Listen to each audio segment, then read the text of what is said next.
Hey, what's up guys? Welcome back to the channel. So today is something really cool. So I've been improving my setup for the last few months now. One big thing that I found as a big area of opportunity was the sound quality of my speakers. Now, being a huge Apple fan, I knew the HomePod was out there. I don't know if one HomePod is gonna do it, so I ended up buying two. 14 speakers in total, and I'm sure this is going to sound awesome, but just to basically confirm that, I'm making this video so that you guys know if getting a stereo HomePod setup is worth it. So my second HomePod just came in the mail right now. Let's go ahead and open it up. Alright, I love opening the HomePod boxes. They're just really cool, and I love the way that they open up, and then the packaging inside and everything looks really cool. Toss that to the side, don't really need it. Let's go ahead and take it out.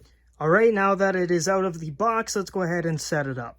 Alright guys, so we are at my editing setup right now with my iPad Pro, keyboard and all that, but now I have two HomePods, and this is going to be awesome. So let's go ahead and set it up. I should probably plug it in first, and boom. So we're just going to hit setup to Austin Studio, because that's where we are right now.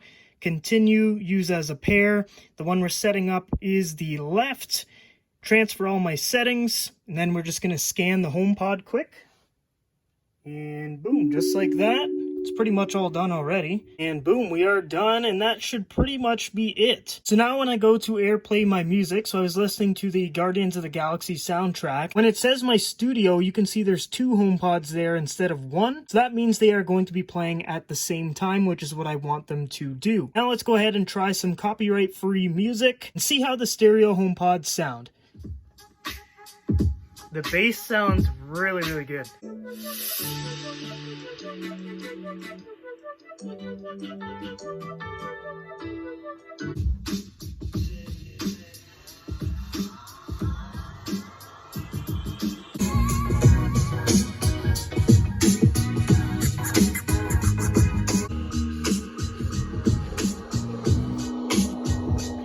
Let's get them to go a little bit louder.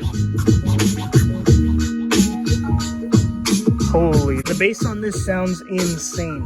So I have to be honest, that did sound pretty good. Now I know this can be a really expensive setup, because if you're in the States, this is going to be about 600 US dollars, and if you're in Canada, this is about 800 Canadian dollars. Now, do I think it's worth it? Yes and no. To do this whole stereo setup, you could definitely buy different speakers for sure. For me, it's just simple because I want a voice assistant that is connected to my Apple devices. So if I say like play a song and I don't use Spotify, I want it to use my Apple Music, no problem. I just want to be able to connect to all of my devices via this voice assistant. So whether that be like reminders, podcasts, Apple Music, text messages, all those things. If you're a huge Apple fan like myself, then I definitely recommend to do it. If you're not, then probably not. They do sound really good though. I'll definitely give them that. Bass is great. The actual sound quality itself is really good. Setup, super easy. Price is a little bit high, but you do kind of get what you pay for as long as you are using a lot of Apple services or products already. And they look really cool. You look unique and different. I really like the design that they went with for the HomePod. But guys, that is pretty much it for the stereo setup and review of the Apple HomePod. I hope you guys enjoyed the video and found it informative. If you guys are thinking about doing a stereo setup like myself, I think it's going to be a really good investment for my home studio, just because sound quality to me is huge, and I really like to listen to music while I'm being productive, and I think this is going to do the trick. Then also being super easy to utilize this with my Apple devices like my iPad and iPhone. Well guys, that is it for the video. I hope you guys enjoyed it. If you did, smash the like button and subscribe. Stay safe, stay healthy, stay happy, and I will see you guys in the next one.